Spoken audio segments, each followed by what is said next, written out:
Welcome to County Magazine, a chance to find out what's new across Fairfax County. I'm Brian Ashby. On this edition, we'll confront the invaders who threaten to take over our habitat with a deep dive into invasive species. And we'll join the Franconia district at their new governmental center. Plus, we'll salute the silent sentinels that beautify and cool the county at an Arbor Day celebration.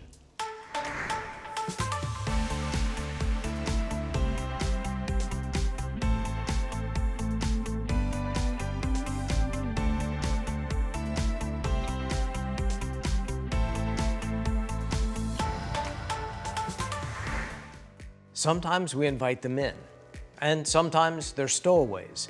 But when they get here, they starve out the locals, fear no predators, and multiply out of control in their new land of plenty.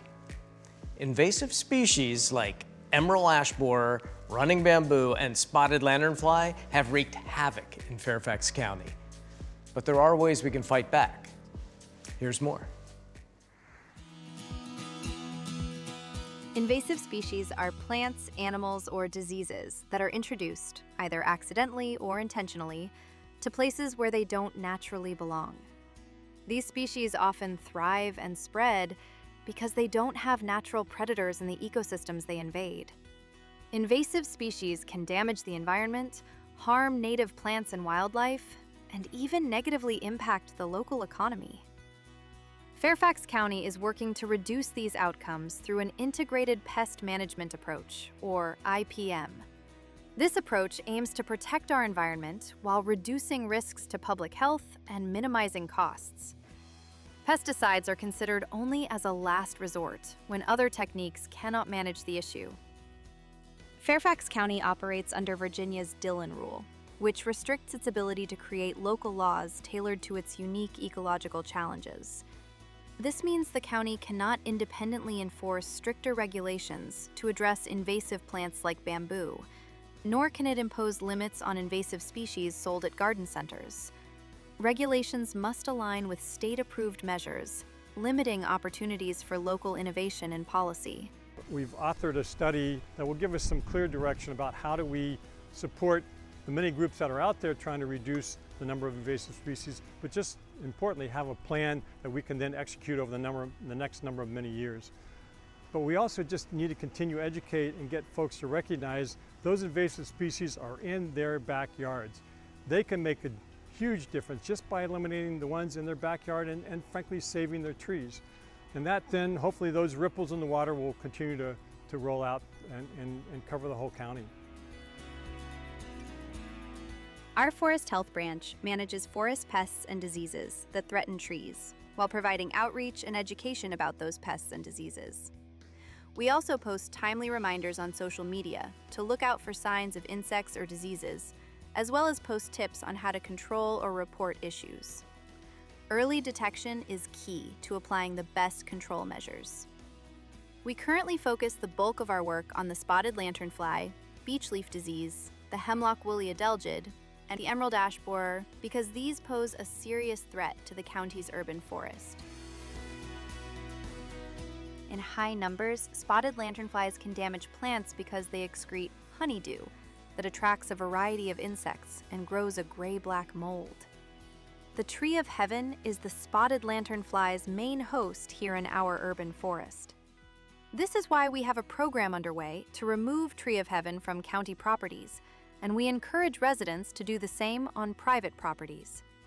We discourage the use of pesticides since they are harmful to other living things, and the lanternflies move around too much. Beech leaf disease is our newest unwelcome invasive. We first found the disease in Fairfax in 2022, and unfortunately, trees are beginning to die. Microscopic worms called nematodes enter the leaf buds, destroying the leaves and eventually kill the tree. Our regional and county parks along the Occoquan and Potomac rivers are being severely impacted, as are several of our county parks. Leaves infected by nematodes will have dark green stripes of damaged tissue between the veins. As the disease progresses, leaves become deformed and bare twigs and branches become noticeable. The species living in beech tree leaves is extremely specific. It can't live on any other type of tree. Hemlock woolly adelgids are aphid-like insects that feed on nutrient and water storage cells at the base of needles. Eastern hemlocks throughout the southeastern United States have been devastated by these insects. There are not many eastern hemlocks left in Fairfax County. Most are in our parks along the Potomac and Occoquan rivers. Their natural beauty, rarity, and unique role in watershed preservation make it a priority for protection. Individual trees can be treated by chemical trunk injections, bark spray, or by soil pellets. The Forest Health Branch is trying to preserve eastern hemlocks by treating as many of the healthiest trees as we can, and releasing approved predatory beetles as biocontrols. We have scouted, evaluated, and continue to monitor and prioritize the best examples of eastern hemlock ecosystems. The emerald ash borer is an iridescent emerald green beetle that was introduced into North America from Asia in 2002. The beetles quickly made themselves at home in the northeastern United States, including Fairfax County and most of Virginia. The beetles feed on all species of ash: green, white, black, blue, pumpkin, and are almost always fatal without treatment. There is no treatment to be used over large areas, but individual ash trees can be treated by a certified arborist with insecticide by trunk injection. Running bamboo is an invasive grass that spreads aggressively. Anyone with bamboo on their property is a bamboo owner, whether the bamboo spread there or was intentionally planted. Every bamboo owner is responsible for not letting running bamboo spread from their property to any adjoining property, including public rights-of-way. Since bamboo spreads easily, managing it can become a team sport. If uncontrolled bamboo is spreading on a property, owners are encouraged to work with neighbors or to contact the Fairfax County Department of Code Compliance. If bamboo is encroaching from a public property, the owner should directly contact the agency that owns the property. The Invasive Management Area Program, or IMA program, relies heavily on volunteers to do the majority of work on invasive species removal. These volunteers are invaluable in helping the Park Authority manage invasive species on park land. Volunteers save trees from the weight of invasive vines, or clear the ground to create space for native wildflowers and other native plants. As part of creating a healthy wildlife habitat, volunteers also participate in planting native species to help restore the area where the invasive plants were removed. Everyone in Fairfax County can do their part to prevent the spread of invasive species. Debris from invasive plants should be bagged separately in plastic trash bags. These bags should be disposed of with the regular trash, not with yard waste. It is also important not to dump yard waste in natural areas or on common land, as this can spread invasive species and harm native ecosystems. Large quantities can be taken to a transfer station and disposed of with a fee. Invasive species can cause major harm to the environment, but Fairfax County is taking steps to address the issue, and you can help too. By partnering together, we can protect our tree canopy, waterways, and public spaces for future generations. For more information about invasive species, please visit our website. You can also contact our volunteer master gardeners for tips and strategies for removing invasive species and caring for trees and plants on your own private property. For years, the Franconia District, formerly the Lee District, has needed an updated governmental center and general district hub where residents can interface with official government functions, but also meet and engage with one another. The call was heard, and as always, the board and community stepped up in a big way. Take a look. On April 11, 2026, Fairfax County officially celebrated the opening of the new Franconia Government Center with a ribbon-cutting ceremony. The new center brings multiple public services together in one modern, community-focused location. It is so nice to see so many people here to celebrate the opening of this amazing new facility. This is your new Franconia District Governmental Center. It is the first of its kind, co-located center with 6 different uses. It will be a prototype for future governmental centers in Fairfax County. And I want to thank all of you for being a part of this event here today.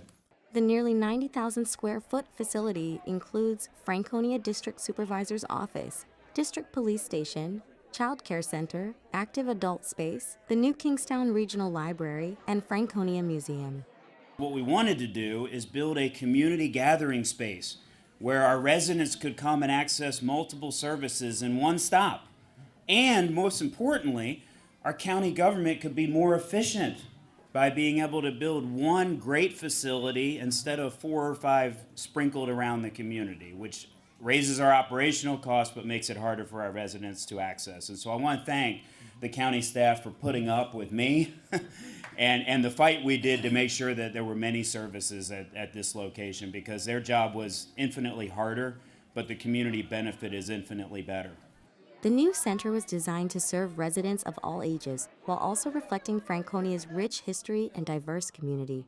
This center is going to provide a intergenerational opportunity for us to kind of provide services in one place. Franconia is kind of the central part of the Franconia district, which I think is also fitting and appropriate.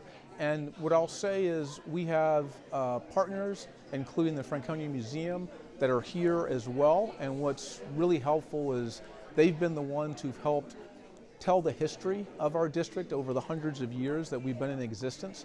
And they've shared information about our African American and Black Americans here in this district. So just acknowledging the diversity of this community and the history that is so pervasive here as well. You have a library that's going to have young people. You have a library that's going to have older people at it. You're going to have, other centers here that are going to drive attendance and participation. So excited for that. More than 2 decades in the making, the new center is now open to the community. After years of planning and many challenges, Supervisor Lusk says the finished center is something the entire community can be proud of.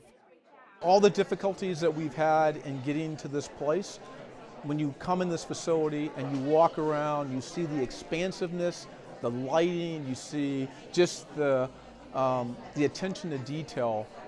It is just so impressive. So I am proud that this is in the Franconia district, and I know it's going to make a difference for our community. It's going to make it a better community as a result.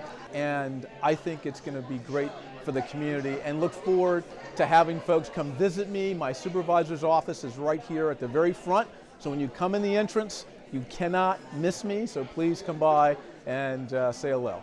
Now open to the public, the Franconia Governmental Center represents a new model for how Fairfax County connects residents with services, history, and opportunity.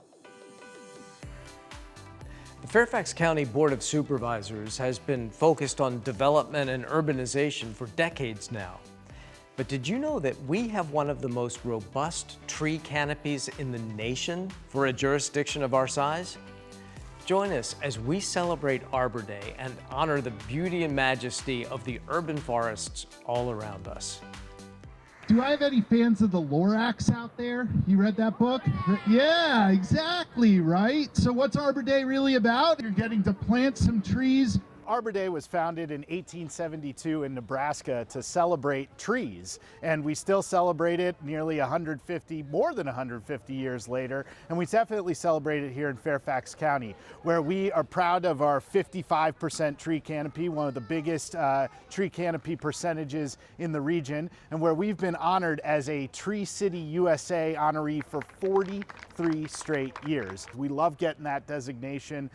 It's been 43 years in a row. Let's make it 50, man. Let's make it 60. So we'll keep it going. This tree is a river birch. We're hoping that this tree, as it matures, is going to really grow for shade, provide benefit for the kids walking by. It's also kind of a good tree to have around other infrastructure such as sidewalks, buildings.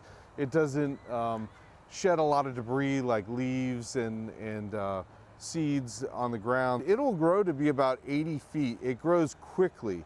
So the nice thing about this tree is it's going to help establish canopy quickly in this area. Of course, I'm here at an elementary school where we're trying to plant more trees in the backyard, but you can plant more trees in your backyard as well to help us with our tree canopy goals. We also have a tree ordinance so that when we're going through development, we try to protect more trees than, frankly, a developer might want to do on its own. And we're trying to continually show that we have more tree canopy here so that everybody can enjoy fresh air, can enjoy the shade, and can continue to enjoy our environment. Eventually the trees we plant will become large, like this black cherry behind me. Black cherry is native to Virginia and provides a lot of habitat to the neighborhood, to the school, and is very valuable for providing shade to this field. Make sure you have enough room for the size tree. You want to know the ultimate size of the tree that you're planting and making sure that it could fit in that space. And then other considerations like light conditions, soil conditions, is it wet, is it dry? And there are a lot of resources on the county website, but you can also call Master Naturalists or our Master Gardeners program to ask additional questions about, what the right tree would be for your situation. But it also provides a time capsule for these students that come out to these events at Fairfax County Public Schools to remember that they planted a tree on Arbor Day in their community. Remember the end of the Lorax. Plant a new truffula, treat it with care, give it clean water and feed it fresh air. Grow a forest, protect it from axes that hack. Then the Lorax and all of his friends may come back. The objective of every American, to me, should be life, liberty, and the pursuit of happiness. I think the American dream is just building the life that you want, and I think that it should be possible for everyone, and I think it does exist. We have been in the Fairfax County Resource Parent Program for 4 years now. We got involved because we wanted to give back to our community. We have had placements of respite care, we've had teens, we've had sibling pair groups, and most recently we have a little munchkin with us. So. Originally when we got into it, we thought what we were doing was giving back and helping children, but it really also has changed our lives. Learning strength in each other that maybe we didn't know before. I mean, just having to tap each other in and out to deal with, whatever's coming up, the changes in schedule, the changes in routine, especially when we had multiple children at the same time. There was a lot to juggle and navigate. It really has changed who we are as a couple together for the better. It's really taught me patience and resiliency. The biggest asset to me is the team through the county. They've always shown up in full force. She's so fun. I mean, there's not a moment in the day she's not smiling. You walk into her room and she's standing there and hi and smiling, and it fills your entire heart. The children deserve safety, security, consistency, and stability, and so that's ultimately what we want to provide them. I love experiencing the world through her eyes. That's the biggest thing that I walked away with every placement that we've had. I didn't know that my heart could expand so much. 250 years ago, the American Revolution was being fought to free the American colonies from British control. But the revolution was more than just battlefields. It was also a revolution of ideas. Daring ideas that would shape our nation, that all people are created equal, and that everyone has the right to life, liberty, and the pursuit of happiness. I remember just walking into the Fairfax Government Center with $50 and just fill out one form, and I had a business. No bureaucracy, they didn't ask me any questions. I became a business owner. America has been now for 250 years the land of opportunity, the land of freedom, land of liberty, as we've been talking about. But I still believe that today it is still a land of opportunity and liberty and freedom for so many people, especially those who live in countries where they just don't have that on a daily basis. And so yes, I still believe that America is a great place for people to come. I think the American dream is just building the life that you want, and I think that it should be possible for everyone, and I think it does exist. It might be harder maybe now for a lot of people, but I think it definitely does exist, and I think it's something that people still should strive for and hope for. We are provided opportunities here that, I don't think that a lot of my family overseas have. So it's definitely something I cherish and value, and it's a huge responsibility, I think, that I carry and other Americans carry to make sure that we continue that story of progress, that we continue living up to our ideals until they're fully achieved. I think the American dream depends on what everyone wants it to be. I think it's different for every person, but I think it has to do with coming to this country for maybe a better life for your kids, to explore opportunities that, you know, might be constricted somewhere else, and just kind of develop what someone's dream was. And I think this country has been a great place for people to be able to do that. There is still hope, and we see a lot of people still coming to this country with the belief that they can rise to the top. And I think there's a lot of issues that are preventing people from doing that, and there always have been those issues. But now we're sort of taking a more critical look at our past, and we're seeing where we can make those improvements. And so I'm optimistic that the American dream will bounce back, that people will be able to rise to the top from the bottom once again. We all want to have a roof over our heads. We want to have food on the table. We want to have a community.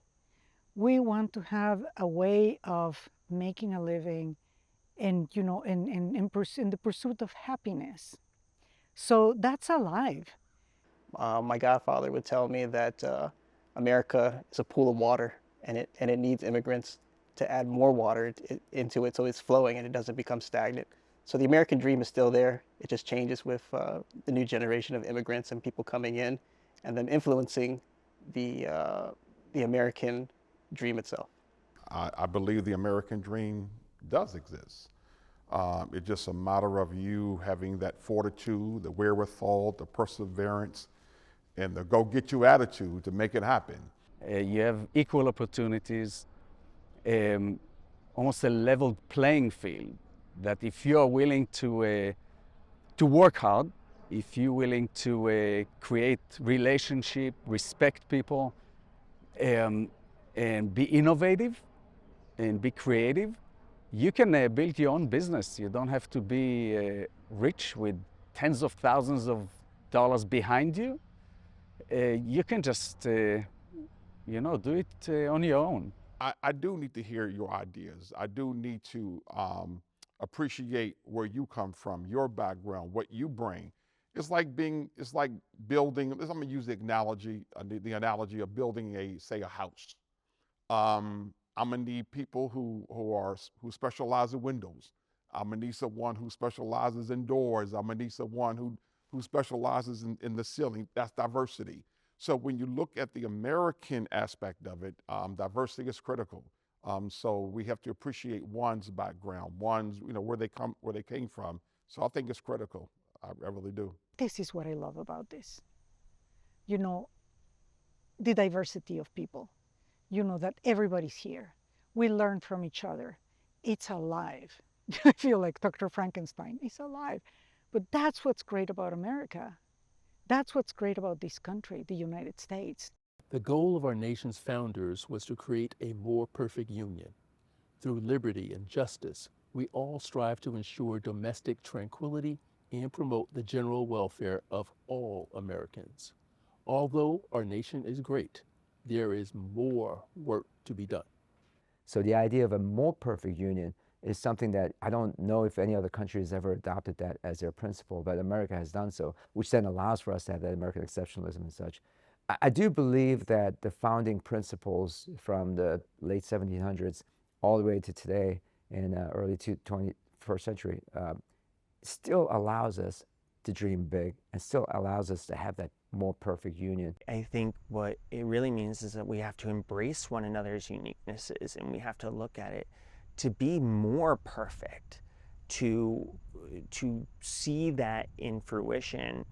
We as a nation, as a people, with our guests and visitors, we need to continue to lead and thrive by example. I think we're just, as like a nation as a whole, I think we've lost a little bit of compassion and empathy. And I think when we gain that, I think we can start uniting people when people start doing that, being more empathetic. We need to spend a lot more time thinking about how to work together as opposed to how to work against each other. And to me, that's what, again, makes America good. And you don't do it every day, but you keep striving to ensure that each day is better than the next. And I feel like, you know, having America be the land of opportunity, that is something that you're empowered to do every day. And it's up to you to take advantage of it. We're still a work in progress. And there's going to be ups and downs, in dark times, in good times. But let's not let the good times make us believe that we're done, because we're not. We are still creating a more perfect union. But I think if we can go back to those fundamental things that George Mason talked about, you know, moderation, consideration, all of those things, we will continue. But we need them. Without them, I think we're in trouble. There's no perfect union, but once again, I'm still putting emphasis on the theme of respect and love. So once we reach that, I think we'll be in a better place, much better place than we are right now. Because when we are open to changes, we continue to be great. But the minute we close ourselves, the world going to move without us. And in order for us to have that more perfect union, we have to be able to say, what can they need that I can provide, and vice versa. And if our government can follow that principle of looking for ways to help everybody's lives improve, and not just those that already have everything, then I think America can really be a great nation. Yeah, I personally never felt differently. I'm here over 30 years, always respected for who I am, for where I came from.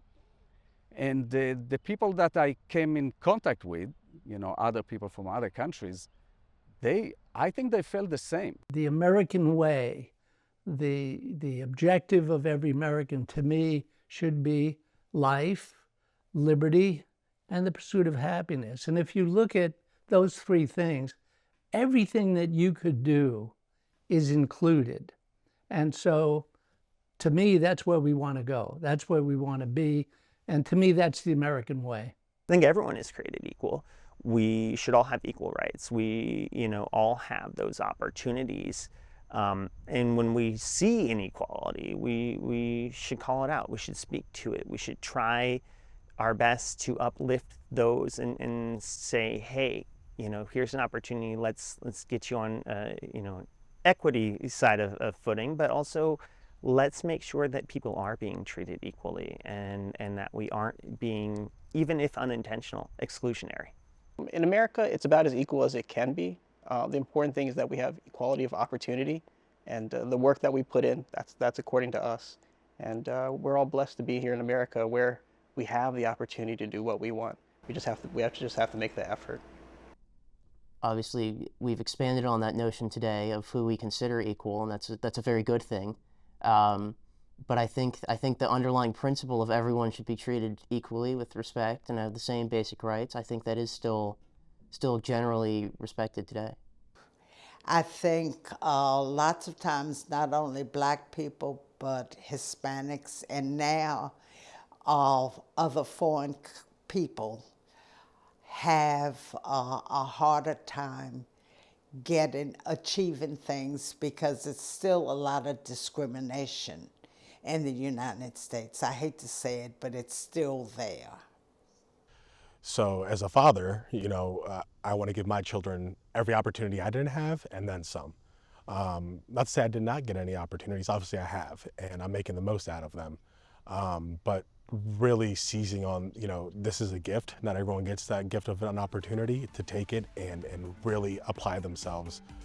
And then in my professional capacity, you know, again, going back to One Fairfax, it's finding ways to provide an equal opportunity for everyone to succeed. Well, that's going to do it for this edition of County Magazine. Thanks for joining me. Remember, there are countless ways to get involved in your community and make Fairfax County an even better place to live, work, and play. I'm Brian Ashby, and we'll see you next time on County Magazine.